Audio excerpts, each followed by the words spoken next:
আচ্ছা, আপনারা বলেন ইসলামের বুনিয়াদ কয়টা, স্তম্ভ কয়টা? এক, কালিমা, নামাজ, রোজা, হজ, যাকাত। এই পাঁচটা স্তম্ভের উপরে আল্লাহ সুবহানাহু ওয়া তাআলা ইসলামকে দাঁড় করিয়ে রেখেছেন। এই পাঁচটা স্তম্ভের একটা নাম হচ্ছে হজ। কথা বলেন না কেন? এই হজ্জের নামে আল্লাহ এই সূরাটা, আমি যে সূরা তিলাওয়াত করেছি, সূরার নামই সূরা হজ। আপনারা দেখবেন কালিমা নামে কোনো সূরা নাই, সূরাতুস সালাত বলতে কোনো সূরা নাই, নামাজের নামে কোনো সূরা আছে, যাকাতের নামে কোনো সূরা আছে, সূরাতুল হজ নামে সূরা আছে। এই সূরা হজের ৫ নম্বর আয়াতের প্রাথমিক অংশ আমি তেলাওয়াত করেছি। আল্লাহ রাব্বুল ইজ্জত আল জালাল ইরশাদ করছেন, বিসমিল্লাহির রহমানির রহিম,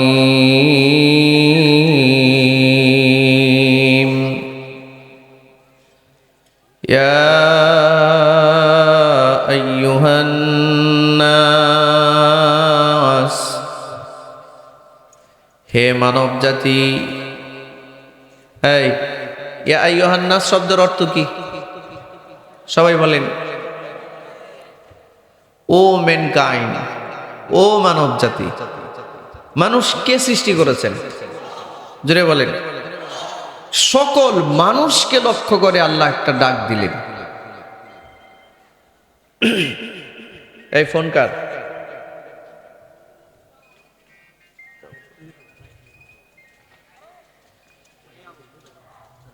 আল্লাহ রাব্বুল আলামিন বলেন, হে মানব জাতি, ইন কুনতুম ফি রাইবিম মিনাল বাস, ইন যদি, কুনতুম তোমরা, ফি রাইব যদি সন্দেহ হয় এর মধ্যে, মিনাল বাস তোমার মৃত্যুর পরে পুনর্জীবন দেওয়ার মধ্যে যদি তোমাদের কোনো ডাউট ফিল হয়, কনফিউজড হয়ে যাও, সন্দেহ পোষণ করো। আচ্ছা, আপনারা বলেন বর্তমান পৃথিবীতে 809 কোটি মানুষ বাস করে, সব মানুষ কি আল্লাহতে বিশ্বাস করে? সব মানুষ কি পরকালে বিশ্বাস করে? মৃত্যুর পরবর্তী জীবনে আবার যে আল্লাহ নতুন করে পুনর্জীবিত করবেন, এই কথার উপরে সবাই কি ঈমান রাখে? না। এই কথার উপরে কেউ যদি ঈমান রাখতো তাহলে তো সব মুসলমান হতো, ঠিক কিনা? যারা কোরআন মাজিদ একটু তেলাওয়াত করেন, তরজমা পড়েন, লক্ষ্য করবেন কোরআন মাজিদে আল্লাহ বিভিন্নভাবে কয়েকটা ক্লাসিফিকেশনে মানুষকে ডেকেছেন। বিশেষ করে আল্লাহর মহব্বতের বান্দা ইমানদারদেরকে আল্লাহ বহু জায়গায় ডাক দিয়েছেন, ইয়া আইয়ুহাল্লাযীনা আমানু, হে ইমানদারেরা। ইয়া আইয়ুহাল্লাযীনা আমানু বলে আল্লাহ যত জায়গায় মানুষকে ডাকছেন, সারা দুনিয়ার সব মানুষকে ডাকেন নাই। সারা দুনিয়ার সব মানুষ ঈমান আনে নাই। আল্লাহ তাআলা যেমন বর্তমান বিশ্বে 809 কোটি মানুষের মধ্যে সর্বোচ্চ ঈমানদারের সংখ্যা 200 কোটি। এখন যদি আল্লাহ এই যে কালামে ইয়া আইয়ুহাল্লাযীনা আমানু বলে ডাক দিয়েছেন, এই কথার অর্থ হচ্ছে আল্লাহ 800 কোটি মানুষকে ডাকেন নাই, ডাকছেন মাত্র 200 কোটি মানুষকে। এভাবে কিয়ামত পর্যন্ত যত ঈমানদার পৃথিবীতে আসবে, কোরআনুল কারীমের ইয়া আইয়ুহাল্লাযীনা আমানু বলে মুখাতাব হিসেবে ঈমানদারদেরকে সম্বোধন করা হবে। আর কোন কোন জায়গায় আল্লাহ বলেছেন ইয়া আইয়ুহান নাস, যেখানে নাস শব্দ আল্লাহ ব্যবহার করেছেন এখানে ঈমানদার, বেঈমান, কাফের, কুফফার, মুশরিক, মাজুসি যত রকমের মানব জাতি আছে সবাইকে আল্লাহ লক্ষ্য করে ডাক দিয়েছেন। হে মানব জাতি, ইন কুনতুম ফি রাইবিম মিনাল বাস, মৃত্যুর পরবর্তী জীবনে তোমাদেরকে আমি পুনর্জীবন দান করব, এ কথায় যদি কারো সন্দেহ পোষণ করো। আচ্ছা আপনারা বলেন, পৃথিবীর এক শ্রেণীর মানুষ আছে না, যা মরার পরে পুনর্জীবন বলতে কোনো শব্দ সে বিশ্বাস করে না। এদেরকে এথিস্ট বলে, নাস্তিক বলে। কি বলে? বলে মানুষ মরার পরে আর কিছু নাই। আচ্ছা আপনারা বলেন তো, মরার পরে কিছু আছে কিনা? মূল জীবন, আমাদের মূল জীবন শুরু সেখানে, ঠিক কিনা? আল্লাহ রাব্বুল আলামিন বলেন, যারা মনে করে মরার পরে পুনর্জীবন আল্লাহ দিবেন না, এরকম মানুষগুলোকে আল্লাহ ডাক দিয়া বলেন, তোমরা যারা মৃত্যু পরবর্তী জীবনে পুনর্জীবিত হওয়ার উপরে কনফিউজড হয়ে গেছো, সন্দেহ পোষণ করো, আমি আল্লাহ তোমাদেরকে লক্ষ্য করে ডাক দিচ্ছি। আল্লাহ বলেন, আরে মৃত্যুর পরে তোমাদেরকে পুনর্জীবন দান করবো, এটা তো বহু পরের কথা, এটা সহজ বিষয়। আগে তো একটু লক্ষ্য করো, ফাইন্না খালাকনাকুম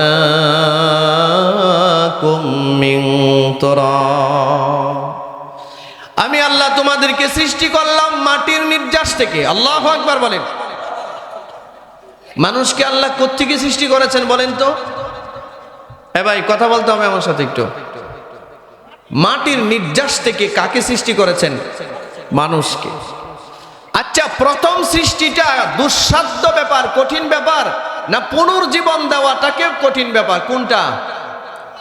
প্রথমটা কঠিন, ঠিক কিনা ধরে বলেন? কোনো প্ল্যান ছাড়া, কোনো ডিজাইনার ছাড়া প্রথম যিনি সৃষ্টি করতে পারলেন, এই স্রষ্টা কি পরবর্তীতে মানব জাতিকে জীবন দিতে পারবেন না? প্রথমটা কঠিন না পরেরটা কঠিন? প্রথমটা কঠিন। এই জন্য আল্লাহ বলেছেন, ফাইন্না খালাকনাকুম, আরে আমি তোমাদেরকে পুনর্বার জীবন দিতে পারবো কি পারবো না এটা তো পরের প্রশ্ন। আগে তুমি তোমার দিকে লক্ষ্য করো যে আমি আল্লাহ তোমাকে সৃষ্টি করলাম কিভাবে।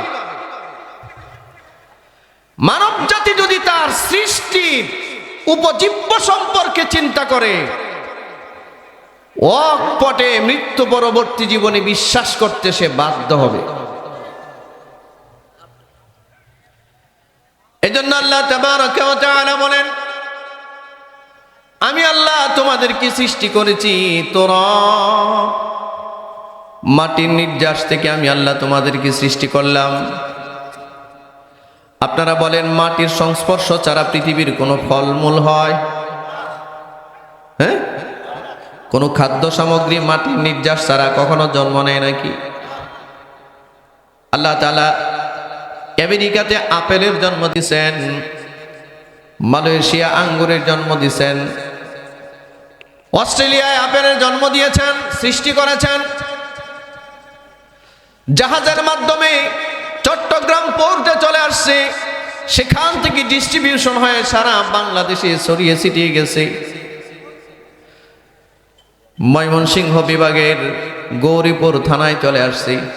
আপনার পকেটে আল্লাহ টাকা দিছেন, বাজারে গিয়ে ফলমূল কিনলেন, সেগুলো খাইলেন। খাওয়ার পরে রব্বুল আলামিন তার সৃষ্টি কৌশল এত সুন্দর, আল্লাহ তাআলা একজন পুরুষের পিঠের মেরুদণ্ডের মধ্যে এক ধরনের স্পার্ম, শুক্রকণা সৃষ্টি করেন। কি করেন? পুরুষের মেরুদণ্ডে এক ধরনের শুক্রকণা সৃষ্টি করেন আল্লাহ। ইংরেজিতে এটাকে স্পার্ম বলে, বাংলায় কখনো শুক্রবিন্দু কখনো বীর্য বলে। এটা বাবার মেরুদণ্ডের মধ্যে থাকে। আল্লাহু আকবার। আর মার বুকের এই যে সামনের অংশটা, এদিকে তাকান, এদিকে এখানে এখানে এই হাড্ডিটা মার বুকের ঠিক মাঝ বরাবর, এই হাড্ডিটার মধ্যে মার ডিম্বাণু সৃষ্টি করেন। আল্লাহু আকবার। মানুষ ধান, চাল, আম, জাম, কাঁঠাল, রুই মাছ, কাতলা মাছ, ইলিশ মাছের জন্ম হয় সাগরের তলদেশে। সেখান থেকে জেলেরা ধরে বাজারে নিয়ে আসে, সারা পৃথিবীতে ছড়িয়ে দেন আল্লাহ। মানুষ এই ফলমূল, মাছ, গোস্ত সব খেয়ে বাবার মেরুদণ্ডের হাড়ের মধ্যে স্পার্মের জন্ম হয়, শুক্রকণার জন্ম হয়, আর মার এই বুকের মাঝখানের এই জায়গাটাতে ডিম্বাণু সৃষ্টি হয়। মা বাবার মিলনের মাধ্যমে প্রবল বেগে মার রেহেমের ভিতরে বাবার এই শুক্রকণা আর মার এই ডিম্বাণু একসাথে মার রেহেমের ভিতরে আল্লাহ তাআলা পৌঁছিয়ে দেন। এই মনোযোগ দিয়ে শোনেন কয়েকটা কথা, লম্বা করার সুযোগ নেই। খুব ইম্পর্টেন্ট একটা ইস্যু আমি শেষে বলতেছি। এই আয়াতটা চয়ন করার পিছনে আমার একটা উদ্দেশ্য আছে। আজকে দেখবেন আমাদের সমাজে ক্লাস 5 এর ছোট ছোট বাচ্চারা বিড়ি খায়, ইয়াবাও খায়, প্রেমও করে। প্রেম ও যে গত কয়দিন আগে দেখলেন না, বরিশাল থেকে আসছে ঢাকা, ওর মা ক্যান্সার আক্রান্ত। সুবানা উবা মানে নামে এক মেয়ে, 11 বছরের এক বাচ্চা, টিকটকে পরিচয় আর এক টিকটকারের সাথে। তার মা ক্যান্সারে আক্রান্ত, মাকে রেখে ঘরে রেখে আরেক ছেলের হাত ধরে 11 বছরের একটা বাচ্চা চলে গেছে সেই ঢাকা শহরের মোহাম্মদপুর থেকে অজানার উদ্দেশ্যে একদম উত্তরবঙ্গের সেই নওগাঁতে চলে গেছে। কোথায় ঢাকা, কোথায় নওগাঁ। সারা দেশের মানুষ কান্নাকাটি করে শেষ। 11 বছরের একটা মেয়ে বাচ্চা, কে বা কারা অপহরণ করলো, কে বা কারা তার ধরে নিয়ে গেল, তারে কি কেউ ধরে নিয়ে গেছে? সাংবাদিকরা গিয়া জিজ্ঞাসা করছে, তুমি যে এখানে চলে আসলা, সারা দেশ কান্নাকাটি করে বেহুশ, তুমি কেমনে, কি জন্য আসছো? বলে বাসায় ভাল লাগে না। বাসায় তার মা কিন্তু অসুস্থ, ক্যান্সার আক্রান্ত। তার মা কিসে আক্রান্ত?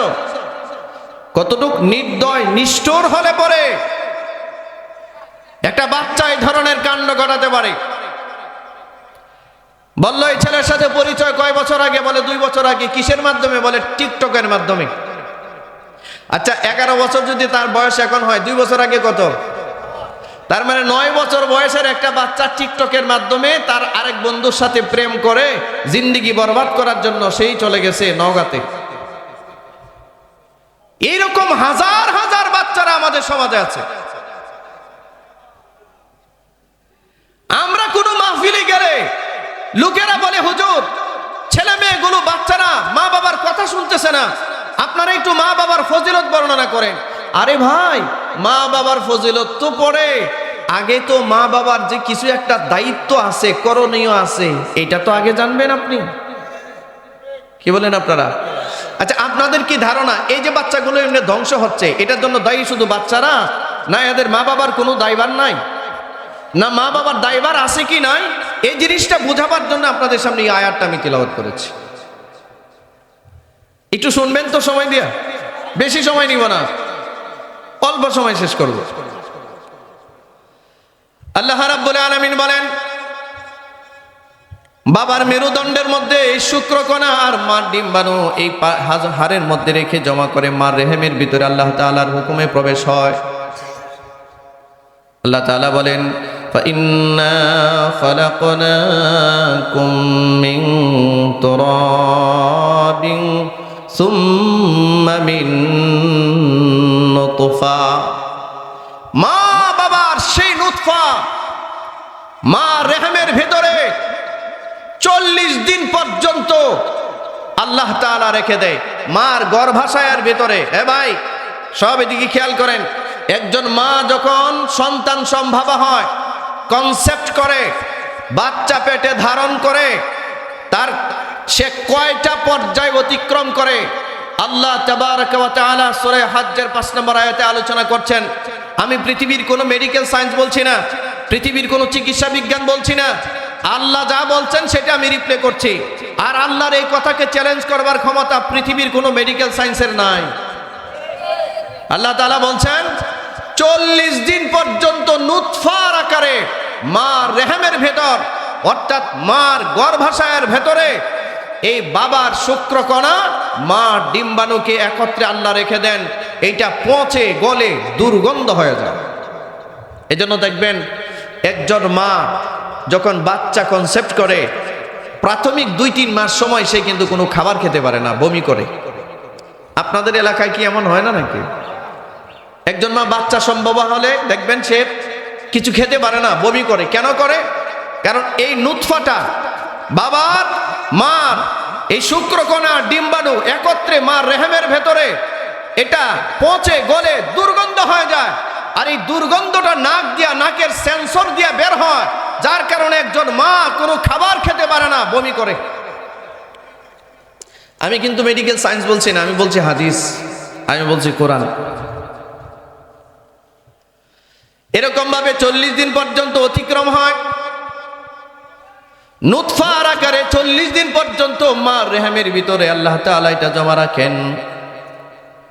পরবর্তী 40 দিনে সুম্মা মিন আলাকা, শুনতেছেন? আপনাদের কি খেয়াল আছে এদিকে? মনোযোগ আছে? এর পরের 40 দিনে ওই নুতফাটাকে আল্লাহ তাআলা ট্রান্সপারেশন করে, রূপান্তরিত করে, এটাকে আলাকায় রূপান্তরিত করেন, অর্থাৎ জমাট বাঁধা রক্তে রূপান্তরিত করেন। অর্থাৎ 240-এ কতদিন হয়? 80 দিন। অর্থাৎ 80 দিনের মাথায় মার পেটের ভেতরে এই প্রাথমিক নুতফাটাকে আল্লাহ ট্রান্সপারেশন করে, এটাকে পরিবর্তন করে, রূপান্তরিত করে আলাকা বানান। আলাকা মানে জমাট বাঁধা রক্ত। দেখবেন কুরবানির সময় গরু জবাই করলে ফিনকি দিয়া রক্ত বের হয় না? রক্তটা যেখানে পরে কিছুক্ষণ পরে রক্তটা জমা হয়ে যায়, চাকা হয়ে যায় না? এটাকে আরবিতে আলাকাতুন বলা হয়।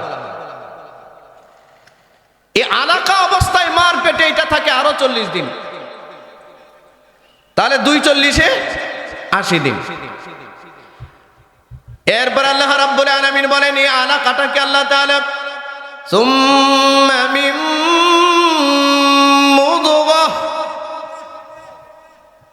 এর তৃতীয় 40 দিনে এই আলাকাটাকে আল্লাহ মুদগাতুনে রূপান্তরিত করেন। মুদগাতুন বলা হয় এক টুকরা গোশতকে।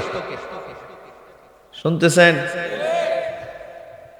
তৃতীয় 40 দিনে এই জমাট বাঁধা রক্তটাকে আল্লাহ তাআলা একটা আলাকায় এটাকে মুদগাতুনে রূপান্তরিত করেন। অর্থাৎ এটা একটা জাস্ট গোশতের টুকরা হিসেবে মার পেটের মধ্যে পড়ে থাকে।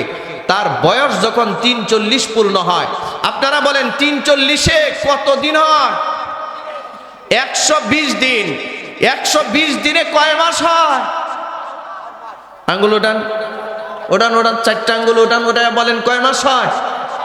এই কান খুলে শুনে রাখুন গৌরীপুরের মুসলমান, 4 মাস বয়স যখন একটা বাচ্চার কমপ্লিট হয় মার পেটের ভেতরে, 120 দিন বয়স যখন একটা বাচ্চা মার পেটের ভেতরে জীবিত অবস্থায় থাকে, জীবিত বলতে একটা বাচ্চা যখন মার রেহেমের ভেতরে বয়স 120 দিন হয়, 4 মাস কমপ্লিট হয়, ঠিক এই মুহূর্তে আল্লাহ তাবারাকা ওয়া তাআলা বিশেষ একজন ফেরেশতা মার রেহেমের ভেতরে পাঠান। কয়দিন বয়সে? 4 মাস মানে 120 দিন। শোনেন, 119 দিন বয়সে এই ফেরেশতা আসে না, 121 দিন বয়সে এই ফেরেশতা আসে না। এই ফেরেশতা ঠিক 120 দিন যেদিন কমপ্লিট হবে সেদিনই মা রেহেমের ভিতরে, গর্ভাশয়ের ভিতরে আল্লাহর হুকুমে ফেরেশতা প্রবেশ করে।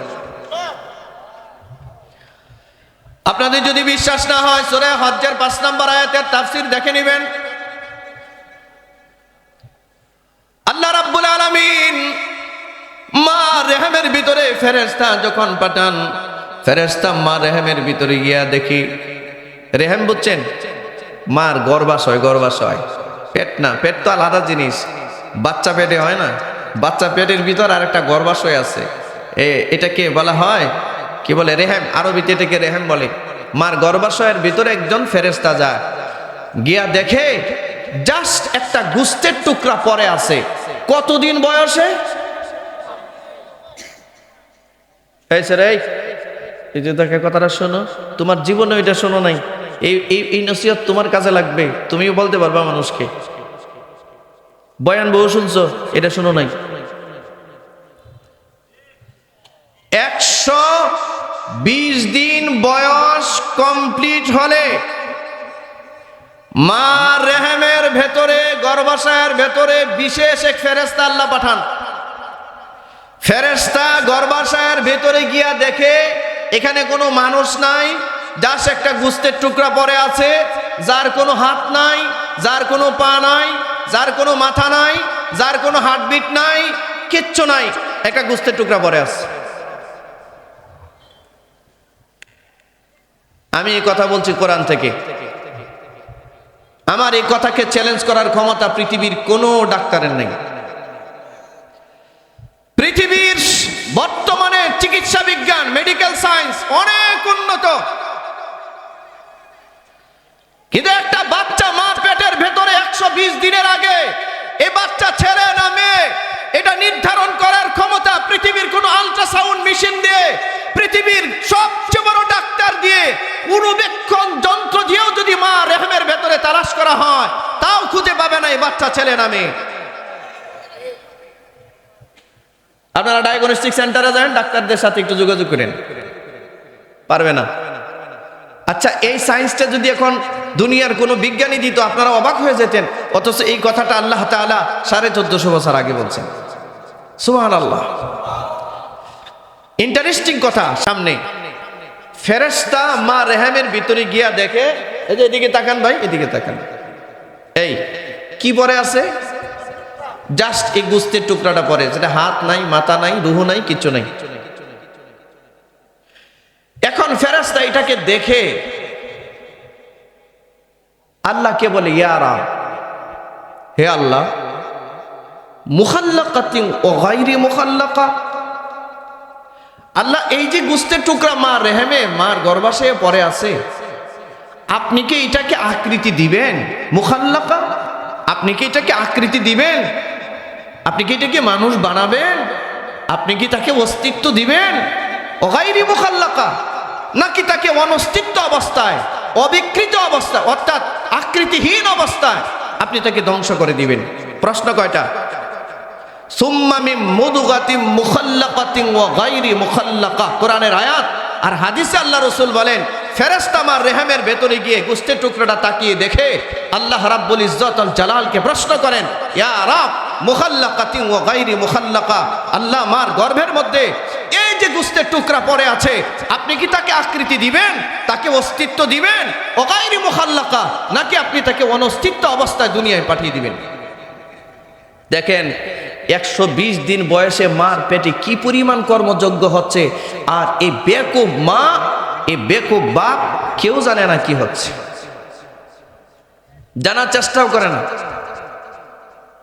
কেন আজকে বদমাইশ, গাঁজাখোর, ইয়াবাখোর, মদখোর ছেলে মেয়ের জন্ম কেন হচ্ছে? এর প্রধানত দোষ হচ্ছে তার মা আর বাবার। আল্লাহ রাব্বুল আলামিন যদি বলেন, ও ফেরেশতা, ও গায়রি মুখাল্লাকা, আমি এর অস্তিত্ব দিব না, আমি এর আকৃতি দিব না। ফেরেশতা বলেন, আল্লাহ তাহলে আমি কি করব? আল্লাহ তাআলা বলেন, তোমার হাত দিয়ে একটা বাড়ি দাও, বাড়ি দিয়া টুকরা টুকরা করে দুনিয়ায় পাঠিয়ে দাও, আমি ওরে আর মানুষ বানাবো না। যদিও মার পেটে 120 দিন ছিল, 4 মাস ছিল। আচ্ছা, আপনাদের এলাকায় কি এমন হয় না 4 মাস বয়সে, 5 মাস বয়সে বাচ্চা নষ্ট হয়ে গেছে? শুনেন নাই মনে হয় নাকি? তা 4 মাস বয়সে, 5 মাস বয়সে বাচ্চা নষ্ট হয়ে যায়, শোনা যায় না? ঘটনাটা কি জানেন? ঘটনা হচ্ছে আল্লাহ বলে দিয়েছেন, ও গায়রি মুখাল্লাকা, ও ফেরেশতা, আমি এরে মানুষ বানাবো না, এরা আকৃতি দিব না, হাত দিয়ে বাড়ি দাও, দুনিয়ায় পাঠিয়ে দাও, নষ্ট, শেষ। আল্লাহর শুকর, আমার আপনার বয়স যখন মার রেহেমের ভিতরে 120 দিন ছিল, তখন আল্লাহ বলেছেন, না আমি তার আকৃতি দিব, এই জন্য আজকে আমরা মানুষ হয়েছি। জোরে বলবেন না আলহামদুলিল্লাহ? এটা হাত উঠে বলেন না আলহামদুলিল্লাহ। আর একটু জোরে বলা যায় না আলহামদুলিল্লাহ? সম্মানিত হাজিরিন, আর যদি রব বলেন, হ্যাঁ আমি তো তাকে অস্তিত্ব দিব, মুখাল্লাকা, আমি তার অস্তিত্ব দিব। এবার ফেরেশতা বলেন, ইয়া রব, ও আল্লাহ, আপনি এটাকে কেমনে অস্তিত্ব দিবেন? এই তো হাত নাই, পা নাই, রুহ নাই, গোস্তের টুকরা পড়ে আছে, কিভাবে কি? এ ভাই খেয়াল করেন। এবার আল্লাহ ফেরেশতাকে বলেন, টেনশন তো তোমার না, তুমি গোস্তের টুকরা একটা ফুৎকার মারো, দেখো কি হয়। 120 দিন বয়সে ফেরেশতা এই গোস্তের টুকরা বরাবর ফুৎকার মারার সাথে সাথে গোস্তের টুকরার মধ্যে রূহ সঞ্চারিত হয়ে গেছে। যেটাকে ইংরেজিতে হার্টবিট বলে। হার্টবিট আসছে মানে রূহ আসছে। বাচ্চার সাথে সাথে নাড়াচাড়া করে উঠে, আস্তে আস্তে হাত বাড়তেছে, পা বাড়তেছে, আস্তে আস্তে তার মাথা বের হচ্ছে, পেটের মধ্যে নাড়াচাড়া করছে। মা এবার টের পাচ্ছে যে বাচ্চা পেটে নাড়াচাড়া করছে। 120 দিন বয়সের আগ পর্যন্ত কোনো বাচ্চা তার মার পেটে নাড়াচাড়া করে না। দরকার হয় মাদেরকে জিজ্ঞাসা করে দেখেন। আচ্ছা এবার আপনারা বলেন, এই ছেলে রাখো এটা, শোনো এদিকে তাকেন। যখন ফেরেশতা ফুৎকার মারছে, রূহ সঞ্চারিত হয়ে গেছে, হাত পা বাড়তেছে, অস্তিত্বে চলে আসছে। সুবহানাল্লাহ। এরপরের ব্যাপারটা আরো ইন্টারেস্টিং। এইবার ফেরেশতা আল্লাহকে বলেন, আল্লাহ এই যে এটার হাত বাড়তেছে, পা বাড়তেছে, মাথা বাড়তেছে, আল্লাহ এটা পুরুষ হবে না নারী হবে? এর আগ পর্যন্ত কিন্তু পুরুষ হবে না নারী হবে কেউ বলতে পারে না। আল্লাহু আকবার বলতে ইচ্ছে করলো না? আল্লাহ রাব্বুল আলামিন যদি বলেন এটা পুরুষ হবে, তো ফেরেশতা লিখে দেয় এটা পুরুষ হবে। আল্লাহ যদি বলেন না না না এটা মহিলা হবে, তো ফেরেশতা লিখে দেয় এটা মহিলা হবে। আল্লাহ যদি বলেন এটা পুরুষও হবে না নারীও হবে না, দুইটার মাঝখানে একটা হবে। নাই, পুরুষও না নারীও নাই, দুইটার মাঝে সৃষ্টি নাই। আমরা এটাকে হিজরা বলি, যেটাকে শুদ্ধ ভাষায় তৃতীয় লিঙ্গ বলে। তৃতীয় লিঙ্গ, ঠিক আছে কিনা? দেখেন 120 দিন বয়সে বাচ্চা সুস্থ হবে না অসুস্থ হবে, বাচ্চা পুরুষ হবে না নারী হবে না হিজরা হবে, এটা ডিসাইডিং হচ্ছে আল্লাহর সাথে। আল্লাহ যা বলছেন ফেরেশতা তা লিখছে। সুবহানাল্লাহ। আল্লাহ রাব্বুল আলামিনকে ফেরেশতা বলেন, ইয়া রাব, ও মালিক, এই বাচ্চাটা দুনিয়াতে কতদিন বাঁচবে? 100 বছর না 80 বছর না 90 বছর? আল্লাহ তাআলা বলেন, যদি বলেন 100 বছর, ফেরেশতা লিখে দেয় 100 বছর। যদি বলে 80 বছর, ফেরেশতা লিখে দেয় 80 বছর। আল্লাহ যদি বলেন 80 দিন, ফেরেশতা লিখে দেয় 80 দিন। আল্লাহ যদি বলেন 10 মিনিট টাইম, ফেরেশতা লিখে দেয় 10 মিনিট। আছে না এরকম? দুনিয়ায় আসছে মাত্র 10 মিনিটের মধ্যে শেষ, খালাস। আল্লাহ যা বলেন ফেরেশতা তাই লিখে। আল্লাহু আকবার। এবার ফেরেশতা আল্লাহকে বলেন, আল্লাহ এই যে মানুষটা দুনিয়ায় যাবে, তার রিজিকের ফয়সালা কি হবে? সে খাবে কি? সুবহানাল্লাহ। ফেরেশতাকে আল্লাহ তাআলা জানায় দেয়, ওরে সৃষ্টি করার 50,000 বছর আগে ওর রিজিকের তালিকা আমার আরশের নিচে ঝুলায়া রাখছি। ওই তালিকাটা আনো, ওই তালিকাটা এনে এই তালিকার সাথে সেট আপ করে দাও। আল্লাহু আকবার বলুন। আবার প্রশ্ন করে ফেরেশতা, আল্লাহ এই বাচ্চাটা দুনিয়ায় গিয়া নেককার হবে না বদকার হবে? সুনসিব হবে না বদনসিব হবে? শুনছেন কি বলে? বলে আল্লাহ এই বাচ্চা দুনিয়াতে গিয়া নেককার হবে না বদকার হবে? এটা ইমানদার হবে না বেঈমান হবে? সুনসিব হবে না বদনসিব হবে? এ গুরুত্বপূর্ণ একটা প্রশ্ন। আল্লাহ ফেরেশতাকে বলেন, বাচ্চা নেককার হবে না বদকার হবে, এটা আমি বলার আগে, উত্তরটা আমি দেওয়ার আগে তুমি একটু দেখো তো ওর মা কি করে। তো ফেরেশতা তাকায় দেখে ওর মা ইন্ডিয়ান ল্যাংটা সিনেমা দেখতেছে।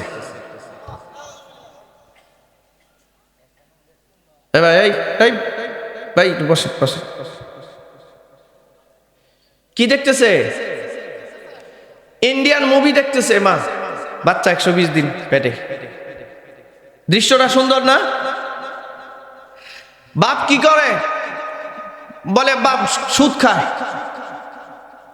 বাপ খায় সুদ। মা দেখে ইন্ডিয়ান উলঙ্গ সিনেমা, আল্লাহ বলে দে লেখা দে এটা গাঞ্জা করিব, লেখ কি হইব, লেখ এটা ইয়াবা করিব, লেখ এটা বদনসিব হবে, মা বাপকে পিটাবে। কারণ এই পিটানোটা অর্জন করছে এই মা, এই বাবা। আপনারা কি কথা বুঝতেছেন? কোন ঘটনার মূলে হাত না দিয়া উপরে পানি ঢেলে লাভ আছে?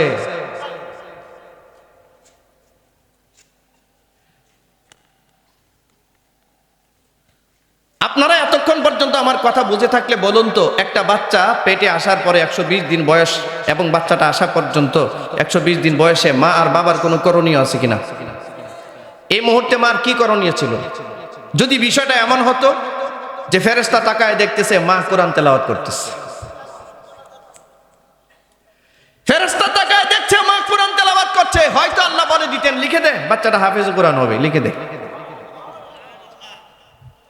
লিখে দে এটা আলেম, আলেম হবে আলেম, লিখে দে এটা আলেম। যদি না হয়, এটা যদি জেনারেল লাইনে পড়াশোনা করে, তারপরেও সৎ মানুষ হবে, সৎ নেককার হবে, বদকার হবে না, কোনদিন মা বাবাকে ঘাট ধাক্কা দিয়ে ঘর থেকে বের করে দিবে না। লিখে দাও। আপনারা কি মনে করেন আলেম হাফেজরা খালি ভালো মানুষ, জেনারেল লাইনের মানুষ ভালো না? লক্ষ লক্ষ কোটি কোটি এরকম আছে যাদের তাহাজ্জুদের নামাজ কাজা হয় না। লিখে দাও এটা বদনসিব হবে না, এটা সুনসিব হবে। সুবহানাল্লাহ, এটা নেককার হবে, লিখে দাও। এটা কথা মনে হয়েছে বলবো? আব্দুল কাদের জিলানী রাহিমাহুল্লাহ নাম শুনেছেন? আব্দুল কাদের আম্মা বলেন, আমার আব্দুল কাদের, শুনুন এর আগে একটা হাদিস শুনুন। রাসূলুল্লাহ সাল্লাল্লাহু আলাইহি ওয়াসাল্লাম বলেছেন, একটা বাচ্চা পেটে নিয়ে মা যা খায়, যা বলে, যা শুনে, যা দেখে, সব কিছুর প্রতিক্রিয়া বাচ্চার উপরে পড়ে। এই গভীর মনোযোগ, বাচ্চা একটা পেটে নিয়ে মা যা খায়, যদি হালাল খায় হালালের প্রতিক্রিয়া, যদি হারাম খায় হারামের প্রতিক্রিয়া। মা যা দেখে, যদি ভালো কিছু দেখে, হালাল কিছু দেখে, হালালের প্রতিক্রিয়া, যদি হারাম দেখে হারামের প্রতিক্রিয়া। দেখেন তো আজকালকার ছোট ছোট বাচ্চাগুলোকে দুনিয়াতে আসলে, 1 মাসের বাচ্চা মোবাইল না দেখাইলে মাথা ঘুরাই দিয়ে পড়ে যায়, খাবে না। কথা বলেন না কেন? 1 মাস 1.5 মাসের বাচ্চা, 2 মাসের বাচ্চা মোবাইল না দেখালে খাবার খায় না, মাথা ঘুরায় পড়ে যায়। বোঝা গেল মোবাইল দেখার ট্রেনিংটা আমার পেটের ভিতর থেকে দিয়ে আসছে, পিএইচডি করে আসছে মার পেট থেকে। কথা বলেন, জোরে বলেন। কথাগুলো আপনাদের কাছে মনে হচ্ছে যেগুলো বানানো কিছু? আর আমাদের মারা কি আগ্রহ, বাচ্চা খায় না। এই জন্য দুনিয়ার যত আজে বাজে যত ছবি আছে সব ছবি দেখায় বাচ্চারে খাওয়ায়। একটা গরু খাওয়াইতেছে, বলে মোবাইল না দেখাইলে বাচ্চা খায় না। ও মা, আপনাকে বলছি, আপনার বাচ্চাকে আপনি মহব্বত করছেন না, আপনি আপনার এই বাচ্চাটাকে ধ্বংস করছেন। আপনি আমানতের খেয়ানতকারী হিসেবে হাসরের মাঠে আল্লাহর দরবারে জবাবদিহিতার কাঠগড়ায় দাঁড়াতে হবে। মানুষের পেটে ক্ষুধা লাগলে আবার মানুষ খায় না, এটার মতো মিথ্যা কথা আরো আছে নাকি? মানুষের পেটে ক্ষুধা লাগলে মানুষ লোহা খাওয়া শুরু করে, মানুষের পেটে ক্ষুধা লাগলে নিজের শরীরের গোশত নিজে খাওয়া শুরু করে। 1 ঘন্টা 2 ঘন্টা 3 ঘন্টা 5 ঘন্টা একদিন না খাওয়া রাখেন, হারায় রাখেন, ক্ষুধার জ্বালা যখন চিৎকার করবে তখন খাবার দিবেন, সোজা হয়ে যাবে, হালিফের মতো সোজা হয়ে যাবে। ঠিক কিনা? আর আপনি উলঙ্গ সিনেমা কার্টুন মাটুন দেখায় বাচ্চা খাওয়ান। আপনি কত আদর্শ মা, আপনার মতো ঘৃণিত মা এই দুনিয়াতে আর নাই। আপনি আপনার সন্তানের উপকার করছেন না, আপনার সন্তানের ধ্বংস টেনে আনছেন।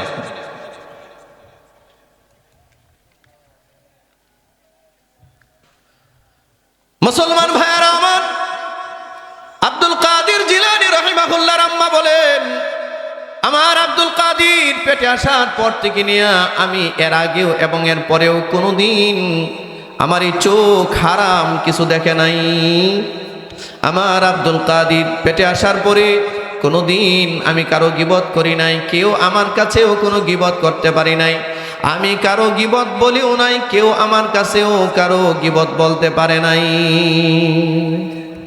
আর আমাদের দেশের মহিলাগুলোর দিকে তাকায় দেখেন, বাচ্চা একটা পেটে আসলে জামাইরে বলে, এখন তো বাচ্চা পেটে আসছে, হাট বাজারে যাইতে পারি না, হাঁটতে পারি না, আমারে একটা লম্বা বড় টেলিভিশন কিনে দাও। কথা বলেন না কেন? আমার ঘরের মধ্যে ওয়াইফাই লাইন এনে দাও, মানে শয়তান সুজাইন না কানেকশন দাও আমার সাথে। আমি যেন বাচ্চা পেটে নিয়ে কি করব, বাইরে যেতে পারি না, আমি যেন উলঙ্গ সিনেমা দেখে দেখে অটোমেটিক আমার পেটের বাচ্চাটারে একটা অরিজিনাল শয়তান বানাইতে পারি।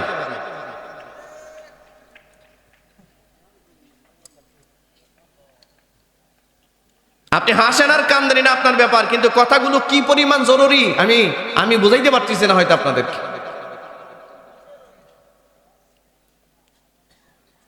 নির্লজ্জ বেহায়া মহিলা, বাচ্চা খালি জন্ম দিলে হয়, বাচ্চা পেটে আসলে বাবারও দায়িত্ব, মারও দায়িত্ব। বাবা যেন 1 টাকার কোনো হারাম খাবার ঘরে না আনে, মা যেন হারাম কোনো কথা না বলে, হারাম কোনো খাবার না খায়, হারাম কোনো দৃশ্য না দেখে, মা যেন মার দ্বারায় মা এমন কোনো অশ্লীল কাজ না করে যেই কাজের কারণে বাচ্চা ক্ষতিগ্রস্ত হচ্ছে, বাচ্চা এফেক্টেড হচ্ছে পেটের মধ্যে।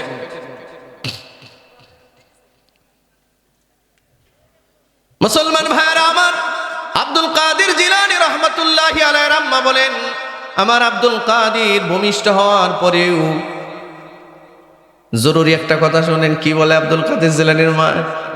বলে আমার আব্দুল কাদের ভূমিষ্ঠ হওয়ার পরেও যতদিন আমার বুকের দুধ পান করেছে, আমি কোনোদিন আমার আব্দুল কাদের রে ওযু ছাড়া 1 ফোঁটা দুধও পান করাই নাই।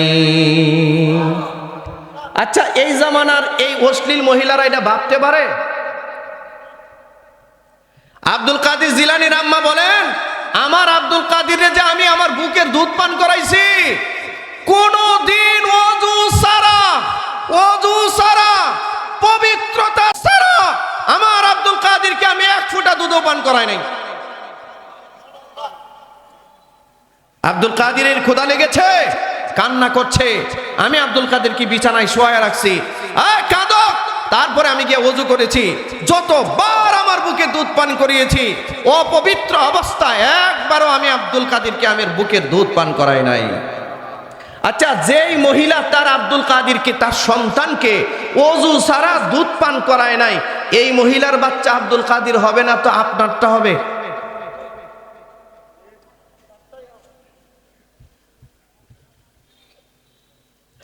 সম্মানিত হাজিরিন, আপনাদের কাছে আরজ, আমি বয়ান শেষ করে দিলাম। এই কথাটা বলার জন্য শুধু এতক্ষণ পর্যন্ত আমি যা বললাম, আপনারা বলুন, মা পেটে আসার পরে বাবা আর মার কোনো দায়িত্ব আছে কিনা? মুখ্যম এবং প্রধানতম দায়িত্ব হচ্ছে মা আর বাবার। এই বাচ্চাকে নেককার বানাবার জন্য আল্লাহ দোয়া শিখিয়েছেন, রব্বানা হাব লানা মিন আজওয়াজিনা ওয়া যুররিয়াতিনা কুররাতা আ'য়ুনিন ওয়াজআলনা লিল মুত্তাকিনা ইমামা। এই দোয়া করা, হারাম কোনো খাবার বাসায় না আনা, হারাম কোনো দৃশ্য না দেখা, হারাম কোনো কথা না বলা, গীবত শেখায়তি নিজেকে আত্মনিয়োগ না করা। আরে বাচ্চাটাকে পেটে নিয়ে একটু কোরআন তেলাওয়াত করেন না। আপনার বাচ্চা কোরআন তেলাওয়াতের আওয়াজ শুনতে শুনতে তার দিমাগে কোরআন তেলাওয়াতের আওয়াজ সেভ হয়ে যাবে, সেভ। আল্লাহ বোঝার তৌফিক দিন। অনেক কথা বললাম, লম্বা আলোচনা করলাম, না অনেক ভাই, এখন 2টা বাজে, 1 ঘন্টার উপরে আমি কথা বলেছি, আর সম্ভব না। এখন অনেক মানুষ ইবাদত করবে, অনেকের ঘুমে ডিস্টার্ব হচ্ছে। এখন আমাদের ইবাদতের দরকার, নিজেদের রেস্টেরও দরকার, ফজরের নামাজ পড়তে হবে। আমি আজকে হয়তো ফল্টে পড়ছি, পেছনে চলে আসছে, আমার হযরত তাকে কথা বলেছেন। আবার যদি কোনোদিন আসা হয়, আর আমি তো এই যে আমার চাচা আব্দুল খালেক সাহেব না, আরে শাহগঞ্জ বাড়ি, এই আচ্ছা এখানে তো প্রতি বছরই আসি, আপনাদের দাওয়াত, এখানেও আসা হয় ইনশাআল্লাহ। আগামী তো যদি আল্লাহ তৌফিক দেন আসবো ইনশাআল্লাহ, আপনাদের সাথে দেখা হবে, কথা হবে। আপনাদের এই গৌরীপুর অঞ্চলের মানুষ আল্লাহর জন্য আমাকে মহব্বত করেন, আমি আপনাদেরকে আল্লাহর জন্য মহব্বত করি। আল্লাহ আমাদের সকলকে কবুল করুন। সবাই বলুন আমিন। ওয়া মা আলাইনা ইল্লাল বালাগ। কেউ তো নাই দোয়া